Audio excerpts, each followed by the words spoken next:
안녕하세요. 차블휘입니다. 오늘은 제가 린포로 하는 정리증명 교재의 7장 중에서 귀납형에 관한 전략들을 이어서 설명해야 할 시간인데요.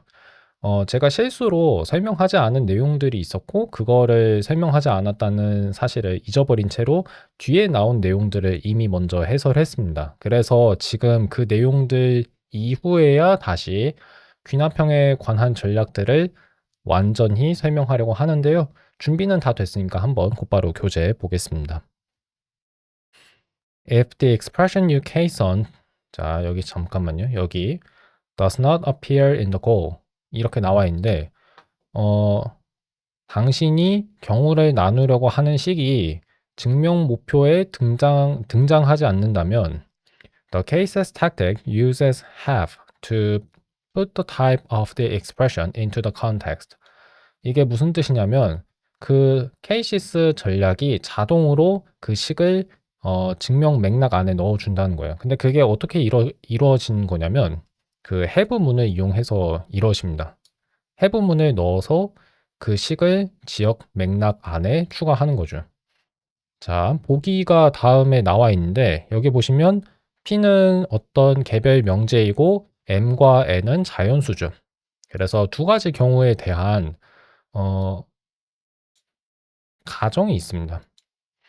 두 자연수 mn 중에서 m이 더 작은 경우, 그 다음에 m이 n보다 크거나 둘이 같은 경우 이렇게 두 가지로 나누었는데 첫 번째 경우에는 p가 참이다. 그 다음에 두 번째 경우에도 p가 참이라고 나와 있죠. 그러면 어떤 경우에서든지 간에 p는 항상 참이라는 얘기잖아요. 그렇기 때문에 우리는 p가 참이라는 결론을 내릴 수 있고 이제 그 증명을 하기 위해서 케이시스 전략을 썼는데 이거는 어떤 식에 대한 경우를 나누는 거잖아요. 근데 그 다음에 등장하는 식을 보면 이 식 자체는 여기 지역 맥락이 나오려나? 여기 있는 지역 맥락 중 어떤 식도 아니에요. 그렇죠? 근데 우리가 만든 겁니다. 그래서 이게 어떤 식인지를 좀 설명하고 싶은데 그냥 텍스트 편집기에서 보여드리는 게 나을 것 같으니까 여기에서 보여드릴게요. 늘 그렇듯이 저는 둠 이맥스를 사용합니다. 둠 이맥스 전체 화면으로 바꿔줬고 아래 정보창이 있어요. 그 아래에 있는 정보창 내용을 보면 아까 제가 설명한 변수들이 있죠. 그 다음에 HAT라는 변수가 있는데 이거는 지금 첫 번째 경우에 대해서만 맥락에 주어지는 그런 변수예요. 두 번째 경우에는 HAT가 아니라 AHGE가 주어집니다. 그러면 AT랑 GE가 뭔지 좀 궁금해 하실 수 있잖아요. 그게 뭐냐면 그 less than이고요. AT가 less than, 그 다음에 GE는 greater than or equal to 란 뜻입니다. 그래서 AT는 무엇보다 작은이란 뜻이고요. GE는 무엇보다 크거나 둘이 같다는 뜻이에요. 그래서 그 정리 진수를 한번 보여드리려고 하는데 지금 여기는 약간 보기 어렵게 나와 있어요. 근데 뜻은 n이 m보다 작은 경우, 그 다음에 n이 m보다 크거나 둘이 같은 경우로 각각의 식을 이해하시면 돼요. 그래서 둘 중 하나는 반드시 성립한다는 뜻입니다. 그러면 이거를 제가 한번 다시 적어 볼게요. 어떻게 적을 수 있냐면 m이 n보다 작거나 n이 m 이상이다. 이렇게 적을 수 있거든요. 근데 제가 지금 실수를 했네요. m 써주고 n을 써야죠. m이랑 n이 발음이 좀 비슷하죠. 그래서 그거를 조심해야 합니다. 아까 말씀드렸다시피 두 가지 부등식 중 어느 하나는 반드시 참이 돼요. 자연수 m과 자연수 n이 어떤 값이든지 간에요. 그렇죠? 그래서 이런 부등식은 항상 성립한다는 거 기억해 주시면 되겠고 근데 이 식 자체가 위에 있는 변수들의 목록이나 아니면 뭐 결론에 나오는 식이 아니거든요. 그래서 이때 케이시스 전략이 하는 일이 뭔지를 설명하려면 그 뒤에 나온 보기를 참고하시면 됩니다.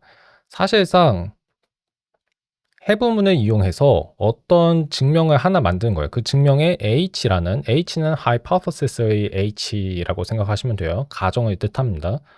어떤 h라는 이름의 증명을 만드는데 그것이 입증하는 바는 m이 n보다 작거나 아니면 m이 n 이상이다라는 거고 그 증명은 여기 나와 있죠. 자, 이 경우에는 케이시스 전략이 그냥 h에 대한 경우 나누기를 하면 돼요. 결국 h라는 새로운 항을 이 지역 맥락 안에서 만들고 그것에 대해서 경우를 나누는 일을 하는 거랑 위에 나와 있는 전략 증명이랑 차이가 없는 거죠. 그 얘기하는 겁니다. 그 얘기하는 거고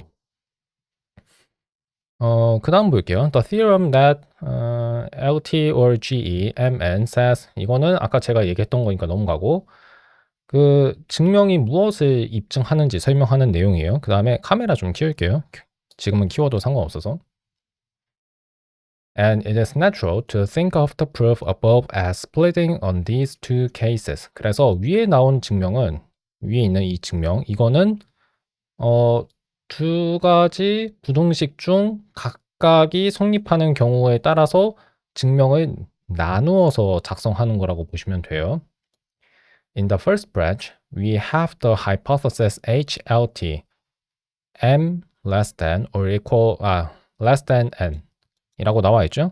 첫 번째 경우에는 HLT가 있고 그 다음에는 HGE가 있죠. m이 n 이상인 경우 그렇고 위에 나온 증명이랑 논리적으로 동등한 다음 증명도 아까 우리가 살펴봤고요. 자, 그 다음 After the first two lines, we have h of n less than n or m is greater than or equal to m as a hypothesis. 그래서 h라는 가정을 우리가 사용할 수 있으니까 그것에 대해서 경우를 나누면 된다는 뜻이에요. 어렵지 않죠? Here is another example where we use the decidability of equality on the natural numbers to split on the cases m equals n and m is not equal to n 이라고 나와 있는데 등식으로 여기선 이해하셔도 괜찮아요. equality는 같음 관계로 이해하시면 돼요. 그래서 같음이라고 번역하셔도 되는데 아니면 때로는 등식으로 번역하셔도 괜찮습니다. 그래서 뭐 같음의 결정 가능성 또는 등식의 결정 가능성 정도로 번역하면 되겠어요. 결정 가능성이라는 거는 여기서는 그 두 자연수가 서로 같은지 아닌지를 자동으로 판별하는 방법, 알고리즘 정도로 생각하시면 되겠습니다. 그래서 자연수에 대한 같음 관계의 또는 같음의 결정 가능성을 사용해서 우리가 m이 n이랑 같은 경우 그 다음에 둘이 다른 경우로 증명을 나누어서 생각할 수 있다는 거예요. 여기 보시면 그 자신을 뺀 결과는 0이 된다는 등식의 증명이 이렇게 net sub self라는 정리로 나와 있죠. 근데 이거를 어떻게 활용하는지는 모르겠는데 뒤에 나와 있습니다. 이 증명을 한번 제가 복사해서 살펴볼게요. 그 다음에 코드를 약간 좀 고쳐야겠고요. 체크 명령은 없애도 괜찮은 것 같으니까 없앴습니다. 자, 여기 보시면 decidable EM이라고 하는 게 있는데 이게 뭐라고 설명해야지? 일단은 EM이라는 것부터 설명드릴게요. excluded middle이란 뜻이에요.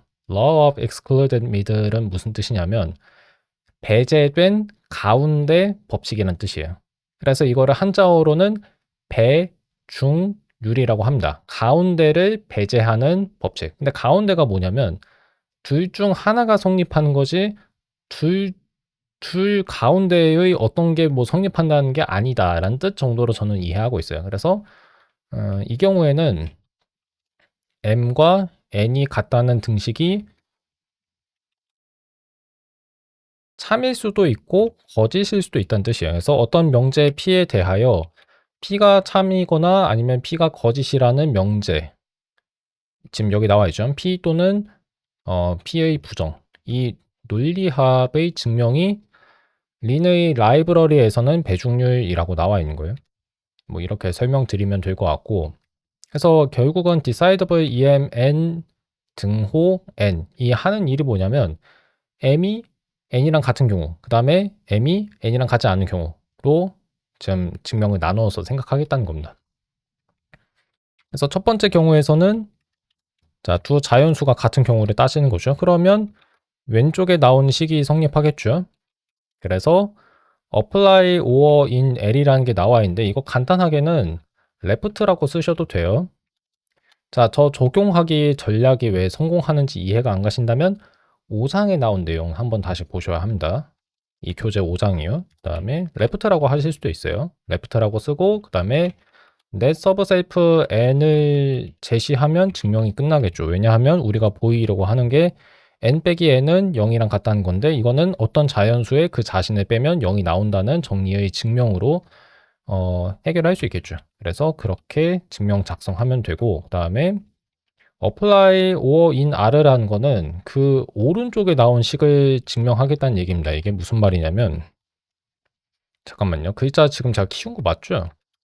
예, 맞고 m 빼기 n이 0이라는 걸 증명하지 않고 m이 n과 같지 않다는 걸 증명함으로써 우리의 증명 목표인 논리합을 보이겠다는 얘기입니다. 이게 참이라는 걸 보이겠다는 거예요. 그래서 이 경우에도 right라고 쓰실 수 있어요.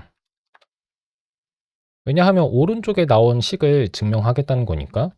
그리고 지금 우리가 보이려고 하는 건 m과 n이 같지 않다는 건데 그거는 m과 n이 같다는 것이 거짓이라는 이 HN이라는 가정과 정확히 똑같은 증명 목표예요. 그러니까 HNE가 증명하는 바가 곧 우리의 증명 목표입니다. 그래서 exact HN이라고 쓰실 수 있고 아니면 이때는 assumption이라는 가정 전략을 사용하실 수도 있죠. 됐죠? 어렵지 않고.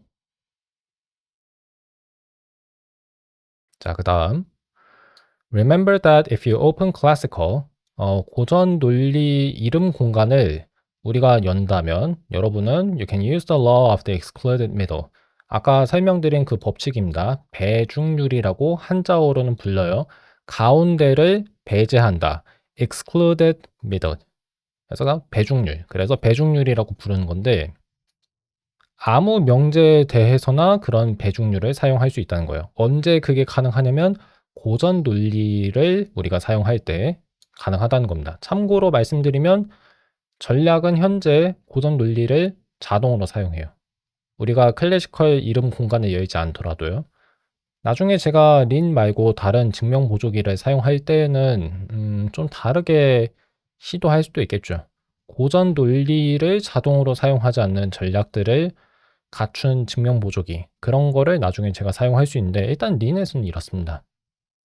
But using type class inference 유형 클래스 추론을 사용하면 Lin can actually find the relevant decision procedure. 그래서 고전 논리를 우리가 사용하고 있다 하더라도 유형 클래스를 이용해서 그 어떤 명제가 참인지 거짓인지를 판단하는 절차를 린이 찾을 수도 있어요. 그 명제에 대해서. 그러면 그 경우에는 그런 배중률을 계산 가능한 함수에서 그 배중률을 사용해서 어떤 경우 나누는 증명을 사용할 수 있다는 얘기인데 케이스 스플릿이란 게 있잖아요. 그래서 이게 꼭 증명만을 얘기하는 건 아닌 것 같아요. 그냥 경우 나누기라고 부르는 게 가장 좋겠습니다. 왜냐하면 이게 경우에 따른 증명을 가리킨 것만은 아닌 것 같거든요.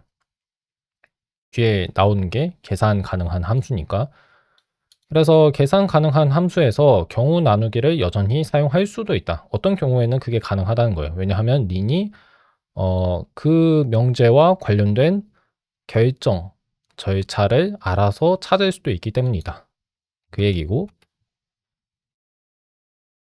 Just as the cases tactic can be used to carry out proof by cases. 케이시스 전략이 경우에 따른 증명을 수행하는 데 사용될 수 있듯이 The induction tactic can be used to carry out proofs by induction. 인덕션 전략은 귀납법에 의한 증명을 수행하는 데 사용할 수 있다는 거예요. The syntax is similar to that of cases. 구문은 cases의 구문과 비슷한데 차이점이 있대요. Except that the argument can only be a term in the local context. 근데 인덕션 전략은 그것이 취하는 인수가 반드시 지역 맥락 안에 있는 항이어야 한대요. 아까 케이시스는 그러지 않아도 괜찮다고 했었죠.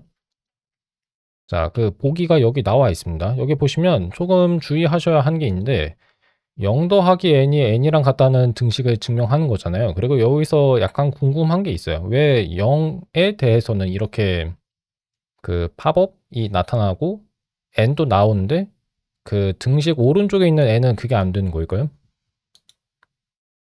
모르겠어요. 하여튼 n에 대한 귀납법을 지금 사용하고 있는데 n에 대한 귀납을 전개하는 중인데 n이 0인 경우 그 다음에 n이 다른 n이에요. 지금 여기 나온 n이랑 위에 있는 n은 다릅니다. 아래에 있는 n보다 하나 더 큰 게 위에 있는 n이에요. 좀 헷갈리죠? 근데 여기까지는 그냥 매치식에 나온 경우 나누기랑 별 차이가 없는데 그 다음 조심해야 돼요. 그 다음을 이 팝업 창이 너무 거슬려요. 여기 보시면 IH라는 게 있어요. 이게 Inductive Hypothesis인데 귀납 가정입니다. 귀납 가정을 추가로 넣어줘야 해요. 근데 언제 그러는지는 저도 정확히는 모르겠는데 일단 n이 0인 경우에는 귀납 가정이란 게 필요하지 않았죠. 근데 여기선 그렇습니다. 그리고 귀납 가정이 늘 하나밖에 없냐?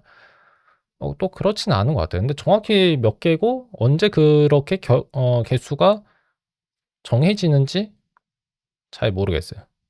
그래서 일단은 자연수의 경우에는 그 우리가 귀납법을 사용하고 있는 대상 변수가 무엇 더하기 1인 경우에는 귀납 가정이 필요하다고 설명드릴 수 있겠습니다. 그렇게 해서 이제 증명하는데 증명할 때 귀납 가정이 쓰였죠. 이 증명 한번 살펴볼까요? 살펴봐도 되긴 할 건데 예, 보겠습니다. 아직은 그 린이 지금 사용하고 있는 버소라고 하는 이 문서 생성 도구가 있는데 이게 약간 좀 이상하게 작동해요. 이상하게. 네임스페이스 히든이 한 줄만 나오면 되는데 아까 한 줄이 더 있었죠.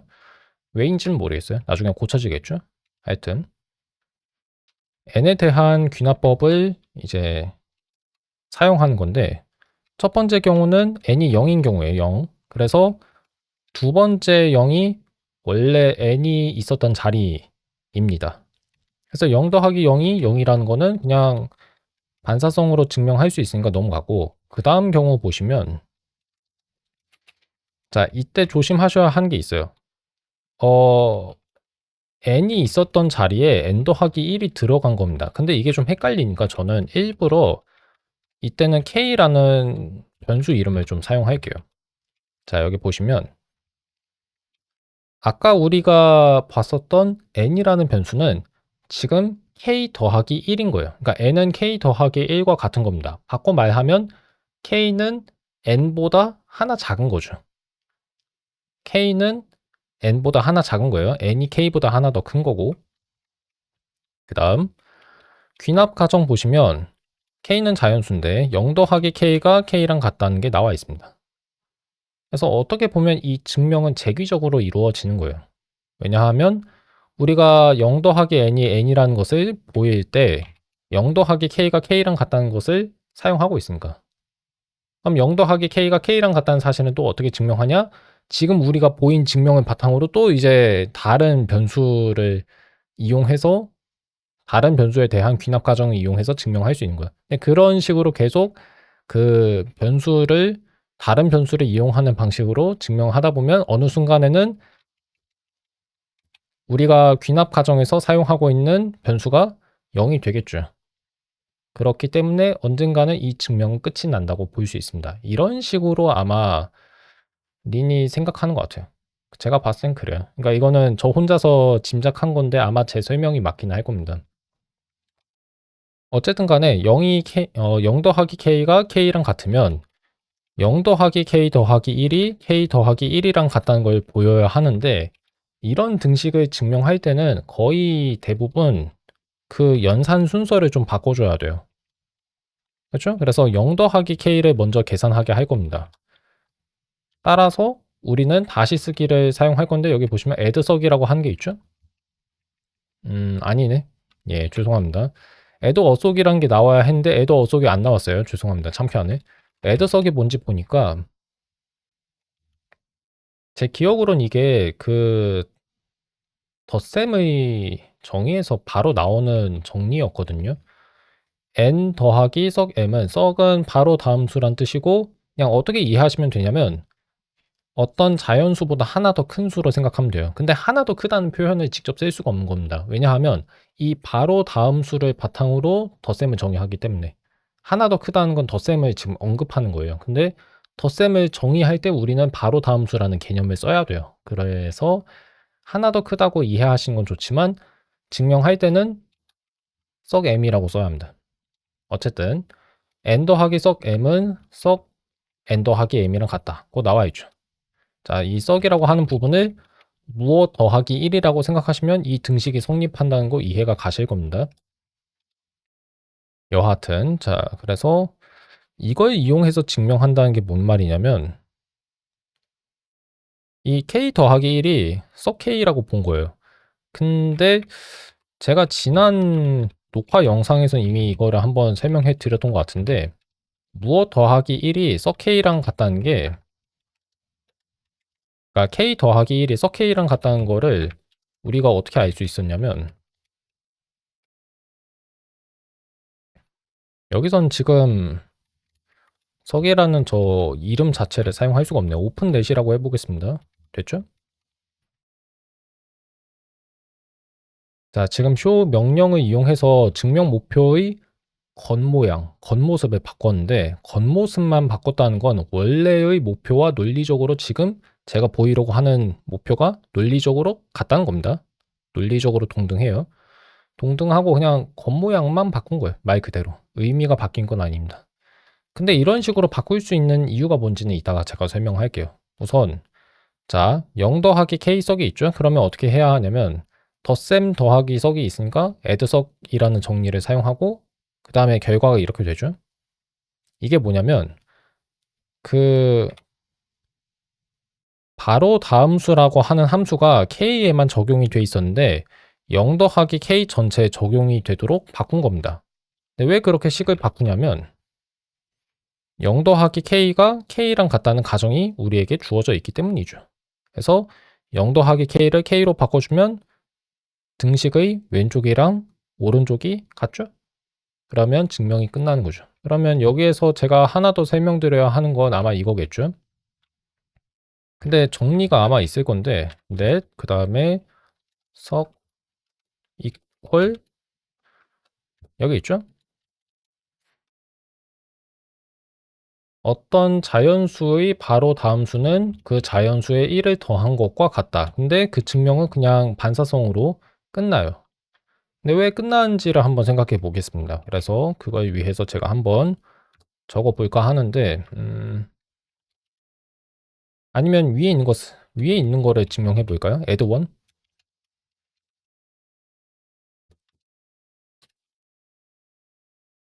자, 이렇게 써주고 그 다음에 net add 1 써준 다음에 정리 이름이 중복되면 안 되니까 뒤에다가 일부러 작은 따옴표 프라임이라고 하죠. 프라임 기호를 붙였습니다.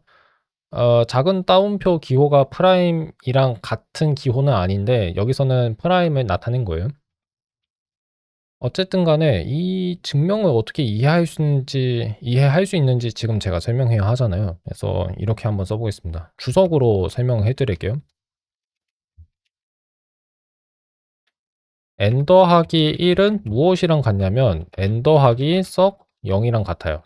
이것까지는 이해가 가시죠? 그 다음에 근데 덧셈의 정의를 지금 여기서 한번 보면 좋거든요. 그래서 덧셈의 정의를 한번 보겠습니다. 당연히 자연수에 대한 덧셈을 얘기하는 거예요. 여기 보시면 a 더하기 0은 a랑 같다고 나와 있죠. 그 다음에 a 더하기 석 b는 무엇이랑 같냐면 석 a 더하기 b랑 같다고 나와 있어요. 그래서 이거를 사용해야 합니다. 필요 없는 버퍼를 좀 지웠고 자 볼게요. 현재는 바로 다음 수는 문법 검사기가 다른 거로 이렇게 바꾸자는데 이렇게 바꾸면 안 돼요. 석세서 의미하는 겁니다. 자, 썩 다음에 n 더하기 0이라고 써주면 되죠. 그쵸? 이렇게 쓰면 되고 그 다음에 자꾸 이제 문법 검사기가 제한을 하네요. 죄송합니다. 아까 설명드렸는데 a 더하기 0은 a랑 같습니다. 그래서 n 더하기 0은 n이랑 같아요. 그러면 이렇게 적어주면 되겠죠? 증명이 이런 식으로 되는 겁니다. 그래서 n 더하기 1은 n의 바로 다음 수랑 같다고 이해할 수 있어요. 약간 궁금해 하실 수 있는 게 있는데 뭐냐면 리는 그냥 반사성이라고만 써주면 증명 알아서 한다는 거죠. 이게 왜 되냐면 자연수의 덧셈의 정의 때문에 n 더하기 1은 정의상 n 더하기 석 n이랑 같을 수밖에 없고 그리고 이거는 정의상 석 n 더하기 0이랑 같을 수밖에 없어요. 그 다음에 자, 석 0이라고 했나요? 예, 석 0입니다. 그 다음에 정의상 n 더하기 0은 n이랑 같아요. 그래서 결과적으로 n 더하기 1은 석 n과 같다는 걸 린이 알아서 자동으로 증명할 수 있는 거예요. 그러니까 어떻게 보시면 린이 자동으로 증명을 이런 수준에서는 해주는 거예요. 이 정도는 알아서 린이 판단을 하는 겁니다. 여기까지만, 이 정도만 할 수 있어요. 그 이상은 제가 아니면 여러분이 직접 증명 보조기에 제시해야 하는 거예요. 근데 이렇게 간단한 거는 증명 보조기가 자체적으로 증명할 수 있는 거죠. 그래서 반사성이라고만 써주면 되는 거예요. reflexivity. 뭐 그냥 이 정도로 저도 이해하고 있습니다. 자, 어쨌든 간에 조금 길게 얘기했는데 이 증명은 이렇게 설명하면 될 것 같고 저는 다시 카메라를 좀 줄일게요. 공간이 부족하니까. 이렇게 인덕션 전략을 사용할 수도 있는데 케이시스 전략으로 증명하는 게 아마 될걸요? 케이시스도 될 거고요.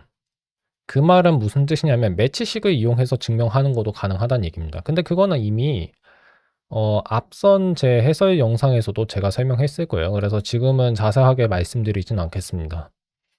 여기 보시면 인덕션 n 다음에 with라고 하는 부분을 안 써주면 약간 린의 언어상의 그러니까 구문상의 차이가 좀 생겨요. 인덕션 n이라고만 쓰고 그 다음에 with를 안 쓰면 이제 그 다음 단계에서는 케이시스가 아니라 케이스 전략을 써야 합니다. 케이시스랑 케이스가 하는 역할이 좀 달라요. 케이스는 그냥 어떤 한 경우에 대해서 증명을 하려는 겁니다. 예, 그래서 이렇게 0인 경우, n이 0인 경우, n이 n 더하기 1인 경우를 따지는 거죠. 자, 방금 제가 한 얘기 조심하셔야 돼요. n이 n 더하기 1이랑 같다고 말을 했을 때 처음에 나오는 n이랑 뒤에 나오는 n은 다른 거예요. 그래서 저는 이렇게 이름을 중복해서 사용하는 걸 좀 좋아하지 않습니다. 왜냐하면 그게 헷갈릴 수 있거든요. 다만 서로 다른 이름을 계속 사용하다 보면은 새로운 이름을 만들어내느라 그거 역시 좀 헷갈려지긴 합니다. 어쨌든 간에 이런 식으로 증명하는 게 가능하고 뒤에 있는 거는 제가 설명하진 않을게요. 여러분이 알아서 공부하시면 됩니다. 공부 안 하시면 안 돼요.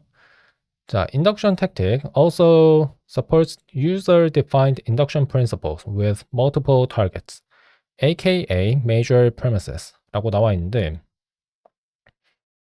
이게 사실 정확히 어떤 의미인지는 모르겠어요. 저번에도 제가 좀 헷갈려 했었던 것 같은데 음, 일단은 귀납 전략이 사용하는 귀납 원리를 이용자가 직접 지정하는 게 가능하거든요. net mode 인덕티브가 아니라 인덕션 on이라고 하는 정리가 있어요. 이런 게 있는데 이거 정리 읽을요? 잠깐만요.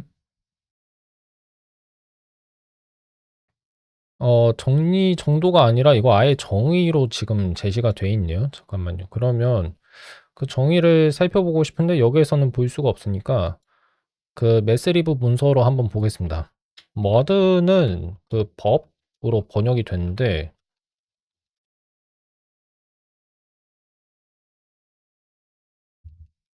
여기서는 나머지 연산이라고 생각하시면 돼요. 예를 들어서 5를 2로 나눈 나머지는 1이잖아요. 그쵸? 1이죠? 예. 그런 연산을 해주는 게 net 모드입니다. 모드고 이게 지금 정의로 나와 있는데 그 코드만 제가 한번 보고 넘어갈게요. 자, 여기 나와 있는데 이거 보시면 이렇게 우리가 직접 정의한 식이 있긴 하죠. 라이브러리에 있는 건데 이거는 핵심 라이브러리에 있는 코드예요. 어쨌든 간에 이거는 린이 자동으로 만들어준 코드가 아니라, 그러니까 정의가 아니고요. 사람이 만들어 놓은 겁니다. 그렇게 만들어 놓은 것을 사용하는 방식도 가능하다는 얘기예요. 인덕션 전략이 사용하는 귀납 원리는 우리가 직접 만든 귀납 원리여도 된다는 얘기입니다. 그 정도로 이해하시면 되는데, 제가 약간 이해가 안 가는 게 뭐냐면 이 뒤에 나온 말이에요. With multiple targets. 목표가 여러 개일 수 있다는 얘기거든요. 이게 뭔 말인지 좀 잘 모르겠어요. Major premises가 여러 개일 수 있다는 건데, 대전제가 여러 개일 수 있다는 얘기거든요. 좀 잘 모르겠어요. 대전제라고 얘기하는 게 정확히 뭔지 모르겠는데, 하나만 좀 찾아볼게요. Mathematical Induction이라고 검색어를 입력한 다음에 Major Premises라고 한번 추가로 검색어를 넣어 보겠습니다.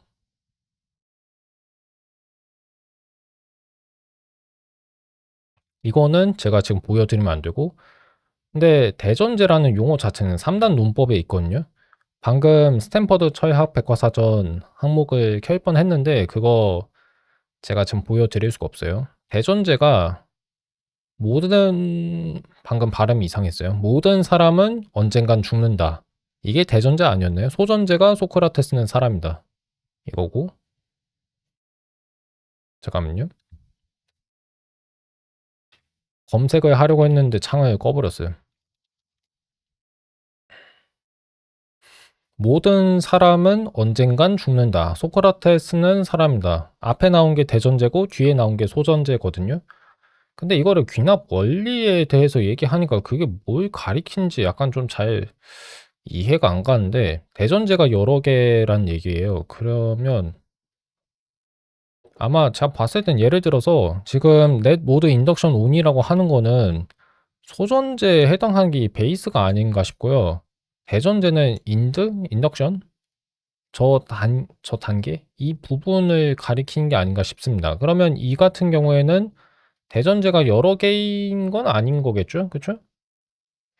뭐 그렇게 생각해야 할 것 같고. 근데 좀 잘 이해가 안 가서 이거는 나중에 제가 해설 영상 끝난 다음에 한번 질문을 하겠습니다. 린 커뮤니티에 제가 한번 물어볼게요. 물어보고 그 답이 나오면 나중에 유튜브 채널이나 피어튜브 채널 에 올린 제 그 해당 영상에 제가 댓글을 남기겠습니다. 어쨌든 간에 이 증명은 자세하게 말씀드리진 않을게요. 왜냐하면 넷 모드라고 하는 저 나머지 연산을 이해하는 게 아직은 좀 어려워요. 8장까지 내용을 공부하셔야 여러분이 이해하실 수 있을 거거든요. 그래서 이거는 지금 자세하게 설명하지 않겠습니다. 이거는 이 증명은 아직 이해 못 하셔도 괜찮아요. 저도 열심히 안 봤던 것 같아요. 핵심은 뭐냐면 귀납 원리를 사용자가 직접 지정할 수 있다는 거. 그것만 기억하시면 됩니다. 그 다음에 전략 모드에서도 매치식을 사용할 수 있다고 지금 나와 있죠. 뭐 할 수 있긴 한데 그냥 뭐 그러려니 하겠습니다. 그러려니 하고 이건 넘어갈게요. 그 다음에 인트로나 펀 ext 같은 전략 안에서 패턴 맞추기를 자동으로 할 수 있다고 하는데, 예를 들어서 어떤 변수를 도입하는 대신에 그 변수를 어떻게 패턴 맞추기를 할 것인지를 제시한 다음 그 패턴 맞추기식 안에 들어있는 몇 가지 변수를 도입하는 게 가능해요. 이런 식으로. 그러면 그 결과 HQ는 뭐 Q의 증명이고 HP는 P의 증명이다 하는 식으로 이렇게 이름을 지정할 수 있죠. 나머지는 이름 지정을 안 했고. 뭐 그냥 이게 가능하다는 것 정도만 이해하시면 되고요. fun ext는 지금 설명하기는 좀 어려운데 그냥 이 얘기만 할게요. 저게 펑션 extensionality일 거예요. 함수 외연성인데, 외연성이라는 거는 이게 철학 용어인데 내포와 외연이 있습니다. 근데 외연을 뭐라고 해야 하지? 어떤 개념에 속하는 것들의 모임 정도로 저는 이해하고 있거든요. 지금 한번 제가 사전에서 찾아볼게요. 외연을 뭐라고 설명해야 하지? 일정한 개념이 적용되는 사물의 전 범위. 예를 들어서 금속이라고 하는 개념에 대해서는 금, 은, 구리, 쇠 따위이다. 근데 우리는 지금 이런 구체적인 일상적인 사례를 다루는 게 아니잖아요. 그러다 보니까 함수의 외연성이라는 말을 할 때에는 두 함수의 외연이 같은지 아닌지를 따지겠다는 거예요. 근데 그거를 따지는 기준이 뭔지를 제시하는 게 함수의 외연성입니다. 어, 아니다. 말을 좀 잘못했는데 정확히 얘기하면 두 함수가 갖기 위한 필요 충분 조건은 두 함수의 외연이 서로 같다는 얘기를 하는 거거든요. 근데 외연이 같다는 게 결국 어떤 의미냐 그거를 지정해 주는 게 이 fun extensionality인데 함수 외연성. 모든 입력값 x에 대하여 두 함수 f와 g의 함수값 fx와 gx가 서로 같으면 두 함수는 같다는 거예요. f랑 g가 같다.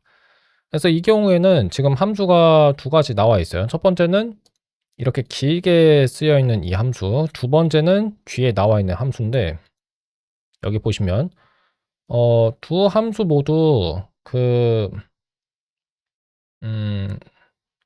두 가지 인수를 필요로 하죠. 근데 두 가지 인수 모두 자연수 곱하기 자연수 곱 유형에 속하는 원소예요. 항이라고 하실 수 있죠. 근데 곱 유형에 속하는 항은 순서쌍이에요. 순서쌍. 그래서 두 가지 성분이 모두 자연수인 순서쌍 두 개가 필요한 겁니다. 위에 나와 있는 함수도 그렇고 아래에 나와 있는 함수도 그래요. 근데 그 함수 값은 뭐 계산을 어떻게 하는지 보니까 이렇게 나와 있죠. 이 둘이 같다는 걸 보이려면 어떻게 해야 하냐면 가능한 모든 그 입력값에 대하여 두 함수의 함수값이 서로 같다는 걸 보이면 돼요. 그래서 그때 우리가 사용하는 전략이 funext입니다. funext라고 해야 하나? funext. 그래서 x에 해당하는 순서쌍을 패턴 맞추기 한 거예요. x에 해당하는 순서쌍을 a 쉼표 b, 그 다음에 y나 z에 해당하는 두 번째 순서쌍을 c 쉼표 d라고 표현한 겁니다. 이게 패턴 맞추기예요. 그렇고 그 다음에 우리가 보이려고 하는 게 뭐냐면 x1에 해당하는 건 첫 번째 순서쌍의 첫 번째 성분이거든요. 그래서 a이고 y는 두 번째 순서쌍이죠. 그거의 두 번째 성분은 d죠. 그래서 a 더하기 d가 되고 그게 무엇이랑 같은지 보려면 두 번째 함수의 함수값을 봐야 하는데 z가 두 번째 순서쌍이죠. 그거의 두 번째 성분 d, 그다음에 x1은 아까 말씀드렸죠. a죠. 그래서 a 더하기 d는 d 더하기 a랑 같다는 걸 우리가 증명해야 한다는 얘기입니다. 근데 이거는 자연수에 대한 교환 법칙으로 증명할 수 있으니까 그래서 net add com으로 증명이 되는 거죠. 됐죠? 뭐 그렇게 어렵진 않은데 어쨌든 간에 여기에서 처음으로 함수 외연성이라는 말을 접했고 제가 설명 좀 잘못했는데 정확하게 말씀드리면 두 함수가 같기 위해서는 두 함수의 외연이 같아야 한다는 건데 근데 뭐가 문제냐면 함수의 외연이 같다는 게 뭔 말이냐는 거죠. 두 함수의 외연이 같다는 게 뭔 말이냐는 걸 설명해야 하는데 그래서 여기서는 어떻게 설명했냐면 가능한 모든 정의역 원소에 대하여 입력값에 대하여 두 함수의 함수값이 서로 같아야 한다는 거예요. 언제나. 그래서 그거를 증명함으로써 두 함수가 같다는 거를 보인 겁니다. 이 정도로만 얘기하고 넘어갈게요. 자, 그 다음. 자, 드디어 제가 저번에 설명하다가 실패했던 부분으로 왔습니다. 인젝션이라는 영어 단어가 나오는데 이게 단사란 뜻이에요. 단사. 단은 꽃단자가 맞을 거고 사는 쏠사자인데 한자어 중에 사상이라고 하는 게 있어요. 사상이 이데올로기 얘기하는 거 아닙니다. 이념 얘기하는 게 아니고요. 그 상이 이미지예요. 상. 예를 들어서 어떤 함수가 있을 때 x에 대응하는 그 함수의 함수값이 y라고 가정할게요. 그러면 x의 상이 y입니다. x의 이미지가 y라고 얘기를 해요. 반대로 y의 원상, 프리 이미지는 x라고 얘기합니다.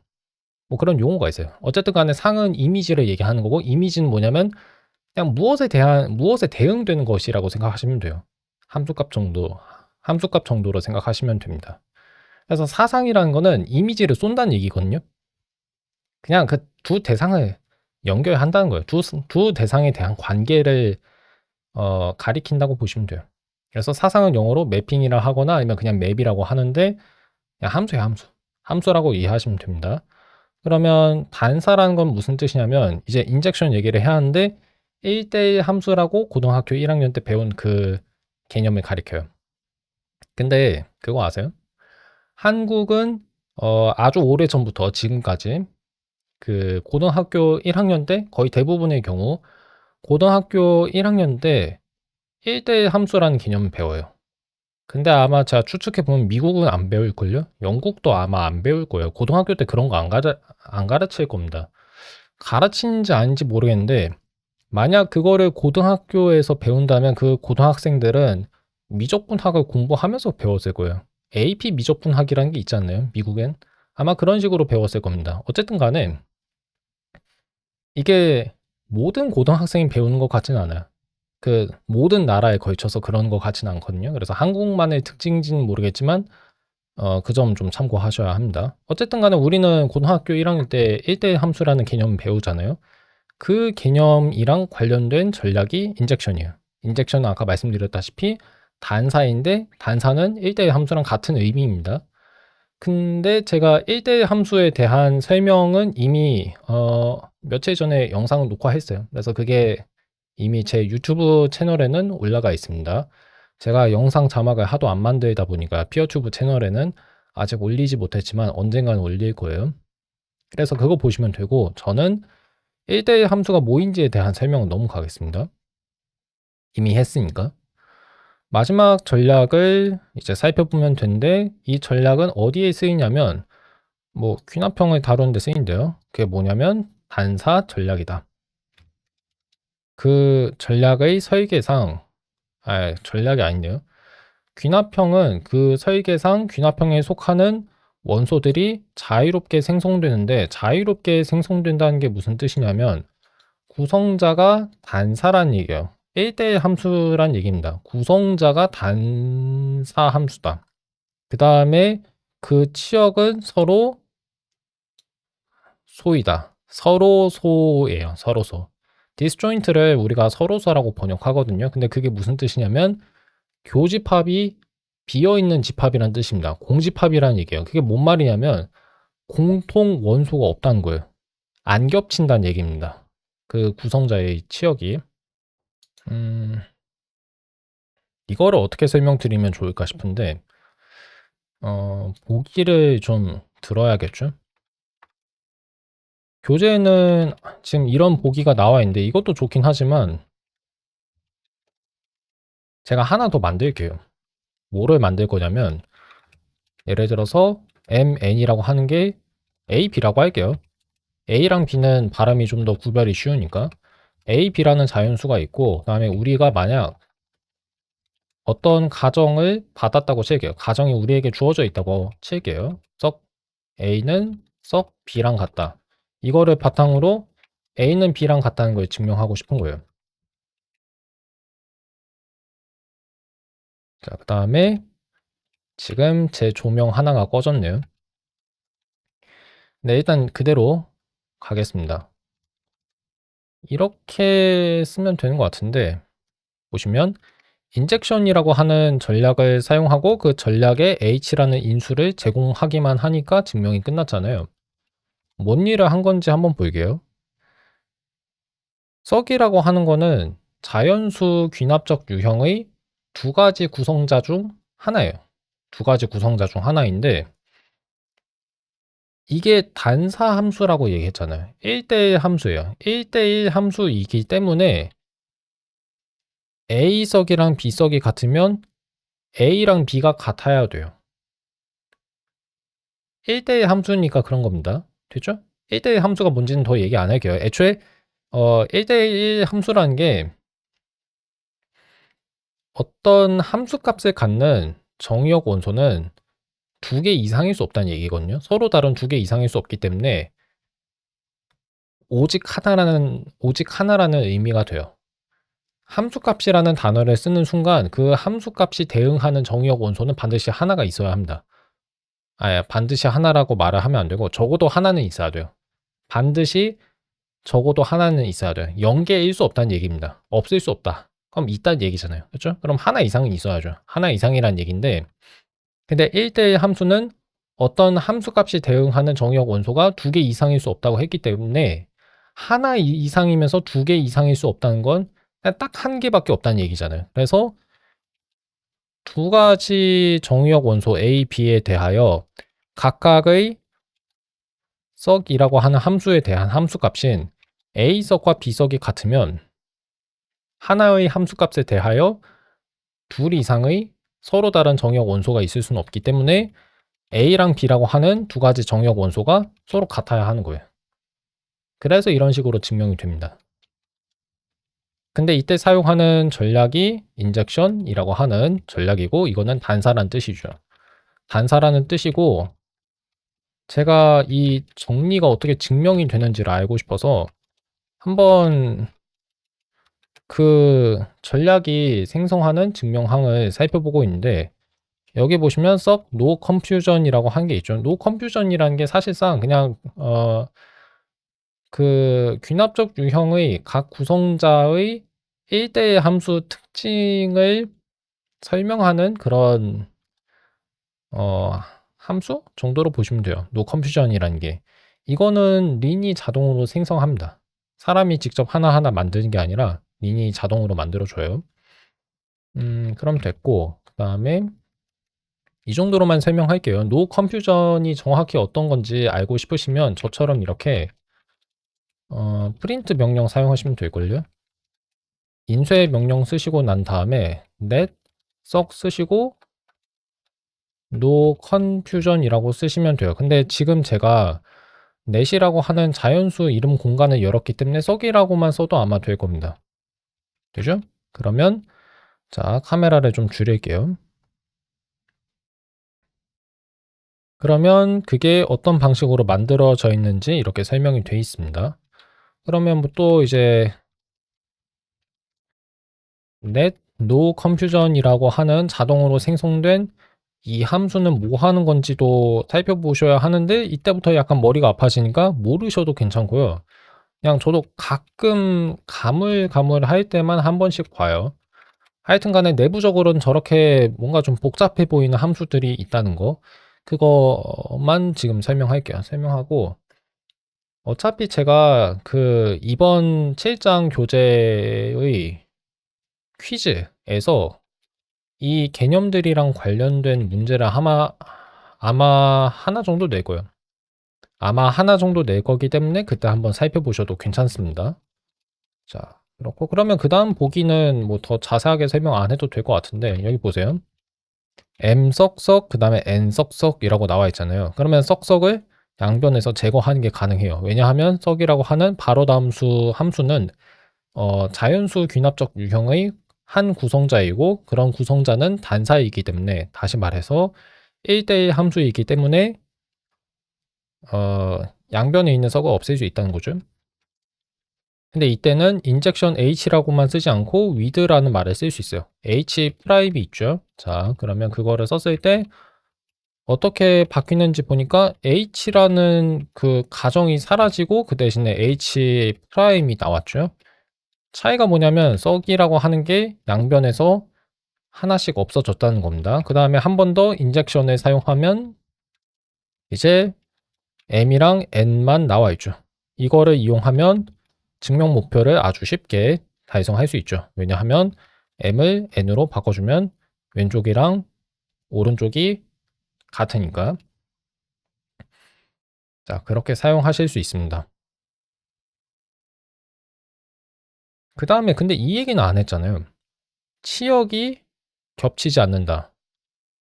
이거는 지금 뒤에 나와 있는지 모르겠는데 여기 나와 있구나. 자, 보세요. 그러면 저 보기를 가져와도 되고 아니면 제가 직접 하나 만들어도 되겠는데 일단 복사는 할게요. 복사한 다음에 제가 위에서 하나 만들어 보겠습니다. example이라고 써주고 a, b 쓸게요. 아니다. 이거 쓸 필요도 없어요. n이라고 하는 변수 하나만 있으면 됩니다. 그 다음에 이게 되는지는 모르겠는데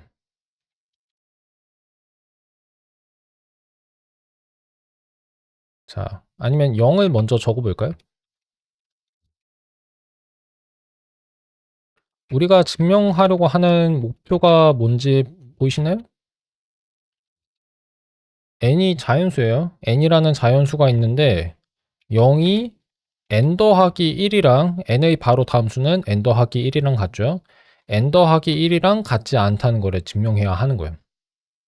바꿔서 생각해 보면 만약 둘이 같을 수 있다고 생각해 볼게요. 만약 둘이 같을 수 있다는 거, 같을 수 있다면 그러면 0이라고 하는 것 자체가 어떤 구성자이거든요. 자연수 귀납형의 한 구성자예요. 그리고 나머지 구성자는 바로 다음 수 구성자입니다. 썩이요. 썩, 내 썩. 근데 둘 다 일단 함수라고 얘기하기가 좀 어렵구나. 일단 제로라는 건 함수는 아니거든요. 근데 둘이 공통 원소가 없다고 얘기했잖아요. 0 같은 경우에는 이게 함수가 아니라 그냥 이것이 원소이기 때문에 결국은 그 바로 다음 수 함수에 의해서 만들어지는 자연수 중에는 0이랑 같은 게 없다는 뜻이 돼요. 공통 원소가 없으니까. 공통 원소가 없다는 거는 지금 아까 말씀드렸다시피 각 구성자의 치역이 서로소라는 방식으로 설명이 되어 있는 거예요. 그러면 자연수 귀납형은 좋은 설명은 아닌 것 같은데, 그러니까 좋은 보기는 아닌 것 같은데, 이거는 일단 인젝션 전략으로 증명할 수 있는지 한번 볼게요. 안 되네요. 안 되고. 근데 약간 지금 이해가 좀 안 가는데, 항을 하나 제시해야 하는 거죠. 그러면 인트로 써보고, 이렇게 쓰면 될 것 같은데. 자, 0이석 n이랑 같지 않다는 것을 보이기 위해서는 일단 0이석 n이랑 같다는 가정을 내려야 합니다. 그래서 h라는 가정을 도입한 거예요. 그러면 그 결과 우리에게 0이 n 더하기 1이랑 같다는 가정이 주어져 있고 이것을 바탕으로 모순을 이끌어내야 합니다. 모순을 이끌어낸다는 건 거짓 명제를 증명해야 한다는 얘기예요. 거짓 명제는 원래 증명할 수 없어야 하거든요. 근데 그거를 증명할 수 있다는 거는 가정 자체가 뭔가 잘못됐다는 얘기죠. 이거 보세요. 이게 뭐냐면 두 구성자의 치역이 어, 겹쳐 있다는 거예요. 근데 이런 설명이 이 경우에는 좀 잘못됐다고 아까 말씀드렸죠. 왜냐하면 0은 함수가 아니니까.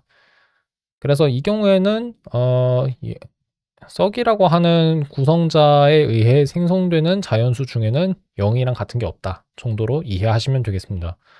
어쨌든 인젝션에 h라는 인수를 제공하면 이 전략이 알아서 증명을 잘 작성하긴 하네요. 그렇죠? 그래서 그 다음도 비슷해요. 썩 m이랑 0이 같으면 n은 n 더하기 7이랑 같다는 걸 증명할 수 있는 이유가 뭐냐면요. 썩 m이랑 0이 같다는 것 자체가 틀렸기 때문에 그래요. 이게 틀린 명제이기 때문에 거짓인 명제가 참이 되는 순간 아무 명제나 다 이끌어낼 수 있습니다. 그래서 인젝션 H로 증명할 수 있고 또 모순 명제로도 증명할 수 있는 거예요. 모순이 왜 생기냐면 m의 바로 다음 수가 0이랑 같을 수 없기 때문에 그런 겁니다. 뭐 7 더하기 4가 같다는 가정이 있으면 그거를 바탕으로 거짓 명제를 이끌어낼 수 있는 것도 마찬가지인 거예요. 왜냐하면 7이라는 게 결국 저것도 0 더하기 1 더하기 1 더하기 1 같은 형식으로 이제 표현을 할 수 있거든요. 그러면 결국 자연수의 두 가지 구성자인 자연수 귀납형의 두 가지 구성자인 n0, n0가 아니라 net0와 net석이라고 하는 이 두 구성자 있죠. 두 가지 구성자를 가지고 7을 만들 수 있고 4도 그런 식으로 만들 수가 있어요. 둘이 같을 수 없어요. 근데 같다고 가정했으니까 그래서 거짓 명제가 노출되는 겁니다. 이끌려 나온다는 얘기예요. 자, 이런 식으로 증명하면 되고 이게 약간 이해가 안 가신다면 1대1 함수가 뭔지를 공부하셔야 돼요. 그리고 이미 제가 그 영상을 제 유튜브 채널에 올려놨으니까 그거 꼭 한번 보시면 좋겠습니다. 10분밖에 안 돼요. 근데 그거 보고 나신 다음에도 이해가 안 가시면 그러면 사실 제가 만들어 놓은 린포로 하는 정리증명 교재의 3장과 4장에 대한 해설 영상을 좀 보시긴 해야 합니다.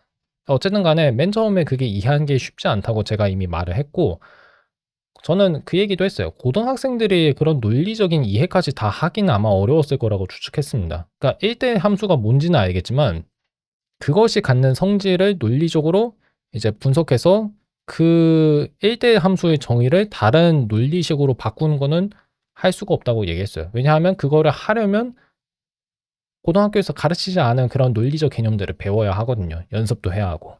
근데 그걸 안 했으니까 아마 그거까지는 고등학생들이 하기는 어려울 거라고 얘기했어요. 어쨌든 간에 다 했네요. 예, 다 했어요. 나머지 내용은 제가 굳이 읽을 필요가 없어서 이렇게 해서 드디어 린포로 하는 정리증명 교재의 7장 해설 영상을 다 만들었습니다. 다 만들었고 너무 힘들어요. 너무 힘들고요. 저는 좀 쉬고 싶지만 이 영상 만든 다음에 이제 7장 퀴즈를 만들어야 돼요. 퀴즈 만들고 또 멘티들에게 그거 풀라고 얘기해야 하죠. 그러고 난 다음에 8장 해설 영상을 만들겠습니다. 현재의 속도대로 계속 만들면 내년 2026년 11월쯤에 끝날 거고 그 다음에 재촬영해야 하는 영상들이 한 30편 정도 있거든요. 그것까지 촬영하면 아마 2027년 여름이 될 겁니다. 2027년에는 제가 오픈소스 컨트리뷰션 아카데미에서 아마 멘토링을 하려고는 할 것 같아요. 그게 뭐 제 마음대로 되고 안 되고가 결정되진 않지만 아마 신청할 겁니다. 원래는 내년 2026년에 그 멘토링의 멘토로 활동할 생각을 하고 있었는데 제가 게임 개발에 집중을 해야 돼서 아마 그러진 못할 것 같아요. 그래서 내년까지는 제가 비공식적으로 이렇게 그냥 영상을 무료로 여러분에게 공개하면서 멘토링을 비공식적으로 진행할 거고 그렇게 진행하다가 아마 2027년부터 공식적으로 이제 정부 지원 받으면서 할 수 있지 않을까 싶어요. 자, 어쨌든 간에 7장 해설 영상은 드디어 여기서 마치고 저는 다음 시간에 다른 영상으로 뵙겠습니다. 녹화는 여기서 마칠게요.